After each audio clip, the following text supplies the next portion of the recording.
안녕하세요. 나합격 유기농업기능사 필기 CBT 보건 문제 2023년 1회 같이 한번 풀어보도록 할게요. 교재 준비되셨죠? 펜 들고 같이 한번 체크해 보면서 공부해 보도록 할게요. 1번. 다음 중 작물의 원산지를 추정하는데 원산지 동그라미 그리고 유전자 중심서를 제창한 학자는 우리가 유기농업 분야에서 나온 학자들이 좀 정해져 있어요. 1번은 다윈 이렇게 써 놓으세요. 영어로 나올 때도 있고 한글로 나올 때도 있거든요. 다윈. 2번은 바빌로프. 정답은 2번이죠. 바빌로프라는 학자가 작물의 원산지를 추정하는데 유전자 중심설 이라는 학자를 제창했어요. 그리고 이런 기원지들이 있거든요. 그래서 1차 중심지, 2차 중심지 이렇게 구분해 놨습니다. 그래서 1차 중심지에는 우성적인 형질이 많다. 그리고 유전적인 변이, 유전적 변이가 좀 낯설시죠? 다양성이 풍부한 지역이다라고 이해하시면 돼요. 자, 그리고 2차 중심지에는 열성 형질이 많다. 이렇게 이해해 주시면서 바빌로프라는 학자가 작물의 원산지를 추정했구나라고 이해하시면 됩니다. 그리고 다윈은 종의 기원 그리고 식물의 굴광성 이게 휘어지는 것들을 얘기하죠. 그리고 캔돌레는 재배 식물의 기원 그리고 큰강 요역에 따라서 이렇게 구분된다라는 걸 주장했고요. 맨델은 유전학의 아버지입니다. 그래서 이 각각의 학자들 키워드 되는 거 있으니까요. 그거 봐주시면 될 것 같아요. 자, 2번. 작물의 분류에 대한 설명으로 옳지 않은 것은 아는 것이니까 이렇게 딱 해주시고요. 자, 맹류의 종류가 보리, 밀, 호밀, 귀리입니다. 그래서 지금 보시면 이렇게 맹류, 여기 속 맹류에 이제 메밀, 호밀에서 이제 메밀 같은 경우가 우리가 이제 잡곡에 속하거든요. 자, 호밀 같은 경우에는 이렇게 맹류에 속하는 게 맞는데 맹류의 메밀이 띵, 메밀은 잡곡에 속합니다. 잡곡 이렇게 표시해 주세요. 그리고 잡곡은 사실 미곡, 쌀, 그다음 맹류 요 네 가지 외에 나머지 것들을 다 잡곡이라고 해요. 그리고 서류는 감자, 고구마들을 서류라고 합니다. 그래서 이렇게 작물 분류 나오는 것도 종종 출제가 됩니다. 자, 연구 의존점 동그라미. 자, 토양의 pF 값이죠. 우리가 이론 공부할 때 배우셨어요. pF 값이 크다라는 것은 우리가 이제 물을 많이 필요로 한다라고 하는 거죠. 그래서 각각의 pF 값을 보셔야 되는데 가장 자주 나오는 게 유효 수분. 식물이 이용 가능한 수분이죠. 2.5에서 4.2. 물론 학자마다 1.8에서 4.2 되는 경우도 있어요. 그런데 우리가 유기농업 분야에서는 2.5에서 4.2가 가장 많이 나오니까 요 숫자로 이해해 주시고 영구 유효점. 물을 다시 줘도 이런 건조함이 회복이 안 되는 정도의 물의 요구량입니다. 그래서 4.2, 답은 4.2 체크해 주시고요. 나머지 것도 옆에다 한 번씩 다 표시해 주세요. 6은 풍건, 7은 건토 상태. 그래서 우리가 기출을 배울 때도 이렇게 이론 같이 연결해 주면서 하는 그런 방법이니까요. 우리가 기출할 때 그냥 기출 문제 딱 풀고 말아야지 이렇게 공부하시기보다는 이론을 같이 엮어 주세요. 자, 개념에 대한 얘기입니다. 4번. 작물의 요수량은? 요수량 동그라미. 자, 우리가 물에 관련돼서 요 세 가지 정의가 참 많이 나와요. 자, 요수량이라는 건 작물의 건물 동그라미, 건물의 1g, 1g 그리고 생산하는 데 소비된 수분량이에요. 소비된 수분량. 그래서 생체가 아니고요. 생체는 이렇게 물이 포함된 걸 얘기하고 건물이라는 거는 빌딩 이 건물을 얘기하는 게 아니라 작물체를 건조시켰을 때 그 건조시켰을 때 1g을 생산하는데 소비된 수분량을 말합니다. 그 요수량 개념 우리가 필답에서도 나올 수 있으니깐요. 요 밑에다가 한 번 더 써 주세요. 요수량은 식물체에 아니면 작물체에 건물 1g을 생산하는데 소비된 수분량이다. 자, 비소의 원소 기호로 알맞은 것은?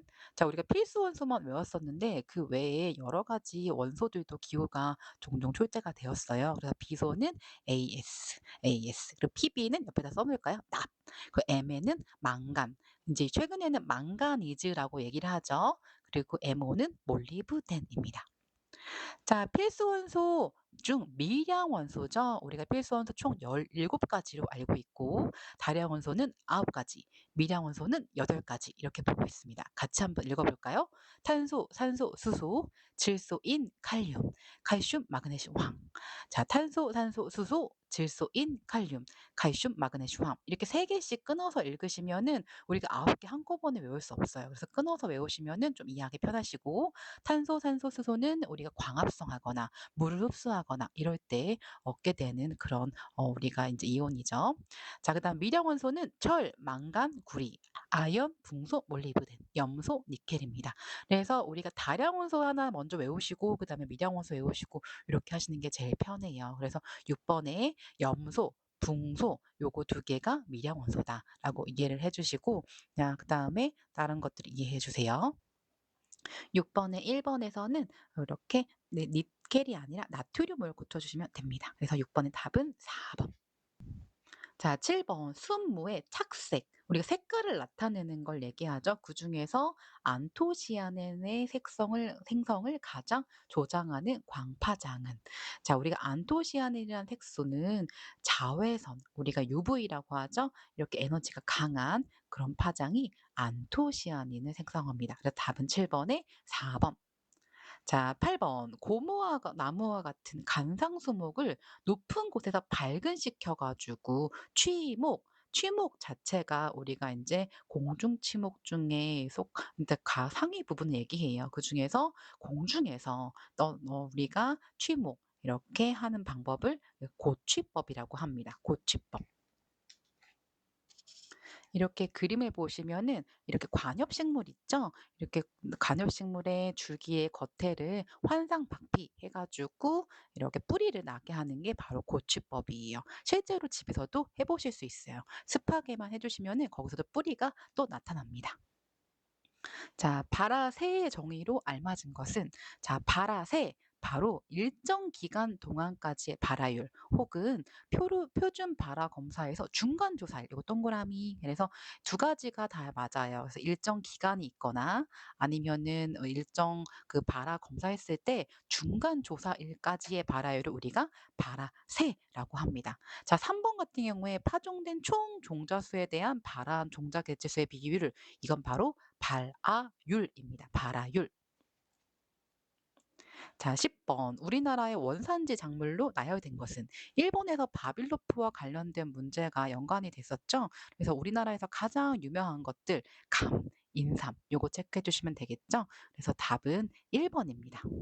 다른 것도 어디에 속하는지 한번 보세요. 벼가 참깨 인도에 속하고 담배 그리고 감자는 남아메리카 그리고 고구마 옥수수 이거는 멕시코의 중앙아메리카 이렇게 구분해 주시면 됩니다. 그래서 이것도 다 한꺼번에 외우실 수 없어요. 그때그때마다 외우시고 자 여기서 한번 나오는 거 귀리는 중앙아시아 1립계, 2립계 밀은, 호밀은 코카서스 중동 지역. 그러니까 우리 이론 교재 보시면 각각 그 지역 표시되어 있죠? 그거 한 번 더 보시면 좋을 것 같습니다.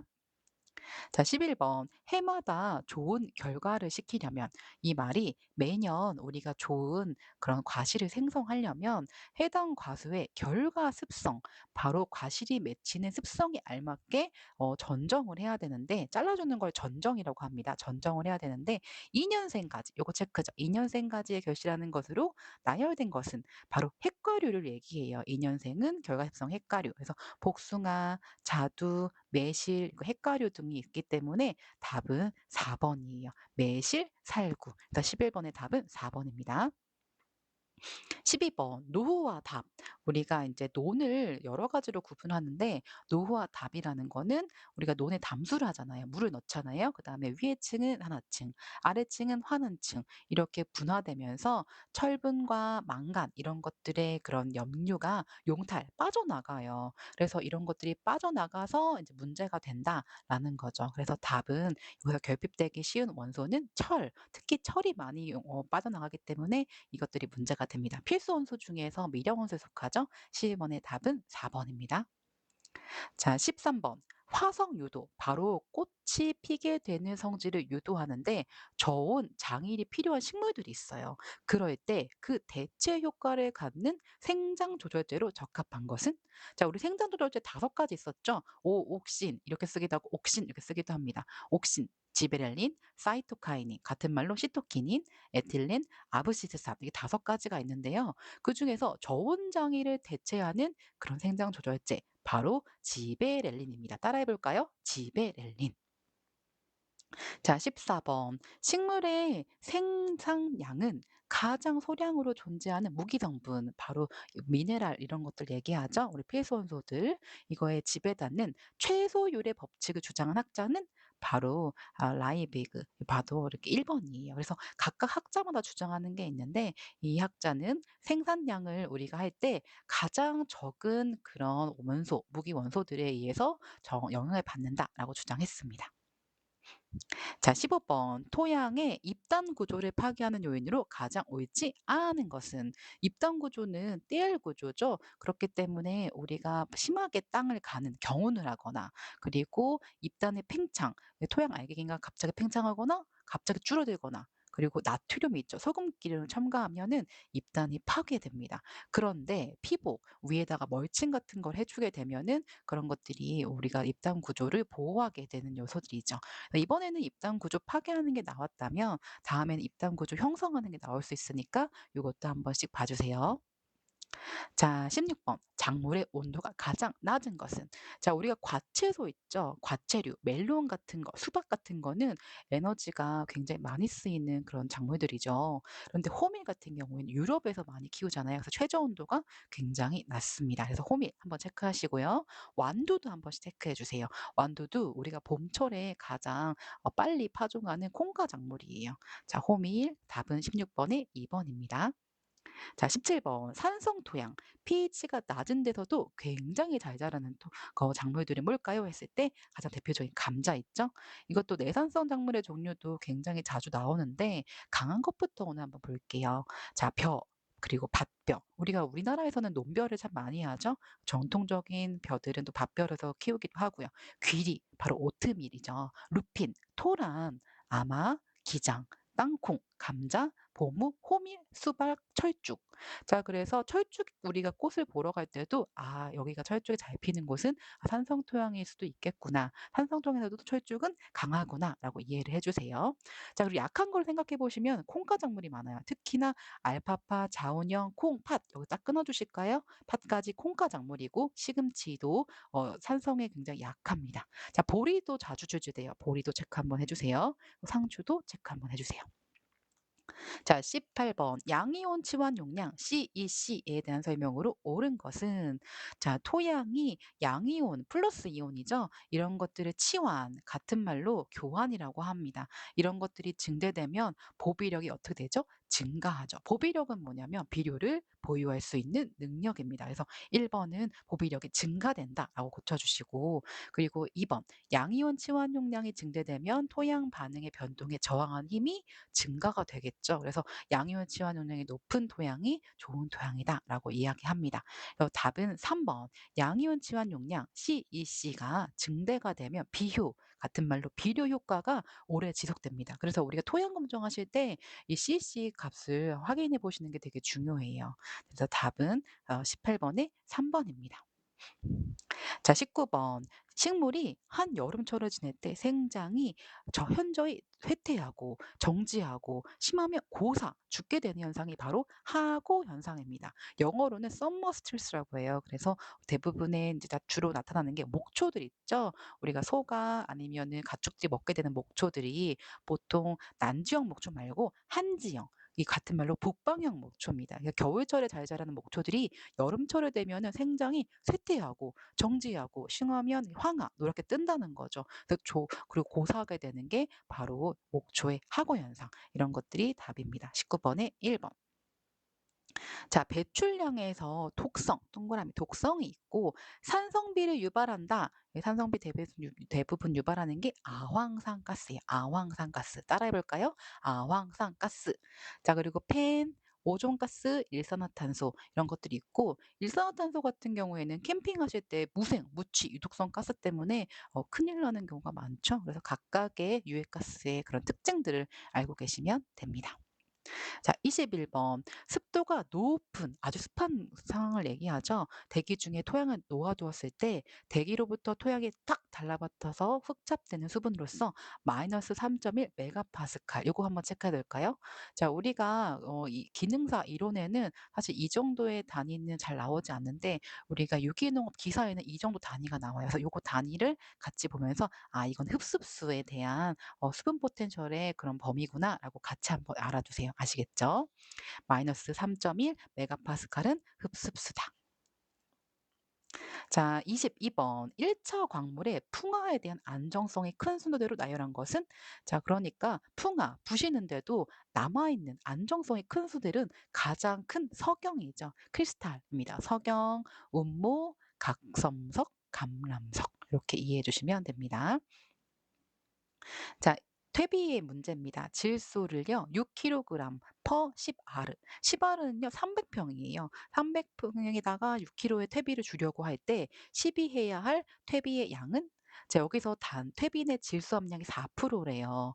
그래서 이렇게 퇴비 내 질소 함량이 4%가 함유된 것을 이해하면은 우리가 얼마큼 퇴비를 주는지 몰라요. 그런데 이거에서 0.04%가 이렇게 질소 함량이니까 결국에 우리가 목표하는 질소량이 몇 킬로죠? 6kg잖아요. 그러니까 이거는 산수로 거꾸로 해보시는 거예요. 6kg 곱하기 4분의 100 해주면은 150kg의 퇴비를 줘야지만 여기서 실제 우리가 토양에 그 300평을 주는 게 6kg인 거죠. 그래서 계산기 혹시 모르니까 가져가세요. 아시겠죠? 24번. 양줄의 퇴비를 판정하는 방법으로 틀린 것은 가축 분유는 냄새가 약할수록 좋은 것으로 본다. 그렇죠. 우리가 퇴비를 딱 구매하셨을 때 냄새 너무 심해. 그 퇴비는 잘못된 퇴비입니다. 그리고 물기가 거의 없어야 좋은 것이고 퇴비가 부서진 형상보다 그 형상을 유지할 수 있도록 좋은 것이다. 그렇지 않아요. 퇴비를 딱 샀을 때 우리가 아, 흙이구나라고 이해할 수 있게 부셔진 그런 상태가 좋고 만약에 여러분이 개분이나 돈분 샀는데 그 똥덩어리 그 모양대로 있다고 하면은 그거는 부숙된 퇴비가 아니에요. 그리고 색깔도 흑갈색이나 흑색을 가깝게 유지하는 것이 좋은 것으로 보고 있어요. 이런 문제들은 우리가 필답에서도 나올 수 있으니까요. 한 번 더 보시면 좋을 것 같습니다. 25번. 물에 의해서 침식, 부셔지기 쉬운 토성은 우리가 토양 성질, 토양 텍스처 이런 것들을 토성이라고 하는데 이 식토가 이 물에 의한 침식을 받기가 굉장히 심합니다. 왜냐하면 식토는 점토 함량이 많죠. 그렇기 때문에 알갱이가 작기 때문에 그 사이사이의 배수성과 투수성이 좋지가 않잖아요. 그렇기 때문에 물에 의해서 갑자기 비가 많이 내리거나 그렇게 되면 침식, 우리가 뭐 산사태가 나기도 쉽겠죠. 답은 1번입니다. 26번. 또 다음 중 풍화시 모래로 되는 암석으로 알맞은 것은 바로 굉장히 단단한 우리 석영이에요. 석영 같은 경우에는 산소랑 교소로 화학 조성이 굉장히 간단한데 우리가 이런 것들 풍화시 모래가 됩니다. 모래 동그라미. 자, 그리고 우리가 석영의 특징은 암석 중에 몇 번째로 많죠? 두 번째로 많죠. 두 번 체크 이렇게 한번 해주세요. 모래로 만드는 거는 석영이다. 27번. 미국 농무부에서 토성 분류 체계상 점토와 미사로 구분하는 거. 자, 우리 점토, 우리 그 입자 크기 외우셔야죠. 소수점 세 제짜리까지 0.002. 그래서 답은 27번의 1입니다. 0.002 이하가 점토입니다. 28번. 화성암 중에서요. 심성암이면서 거기다가 염기성암은 무엇일까요? 요 9가지 표를 우리 밑에 한 번 더 써보세요. 그래서 다 써기는 어려우면 앞 글자만 따서 해보세요. 그래서 화성암 중에서 그다음에 우리가 이제 심성암, 우리가 심성암, 여기 심성암, 여기 세 가지죠. 그중에서 염기성암, 바로 반려암이죠. 다르게 문제 나올 수 있어요. 예를 들어서 심성암인데 우리가 중성암인 것은 해서 섭노감 이렇게 고를 수도 있으니까요. 지금 28번의 답은 반려암 이것이 한번 체크해 주시면 됩니다. 자, 29번. 유기물층 밑에 있는 층이면서 토양 성분이 아래로 씻겨간 토양층이고 포드조라 작용이 일어나는 층은 자, 우리가 외울 때 A층은 뽀용뽀용 그래서 포드조라 용탈층 A층은 용탈층이죠. 자, 5층은 무슨 층이죠? 유기물층 A층은 용탈층 이렇게 한 번씩 더 써주시면서 답은 2번 골라주시면 됩니다. 30번 배수가 불량하대요. 그리고 지하 수위가 높대요. 그러니까 지하의 수위, 물의 위치가 높은 저습지, 물이 굉장히 많은 지역에 산소 공급이 불량하고 토양의 그런 철도 변화하는 환원, 동그라미, 그다음에 암회색을 띠게 되는 거, 이거 특징이 바로 글레이제이션, 회색화되는 내용입니다. 그래서 각각의 석회와 포도주로 라테이와의 특징도 있으니까 이것도 이론 내용 가서 한 번씩 봐주시면 됩니다. 오늘도 화이팅입니다.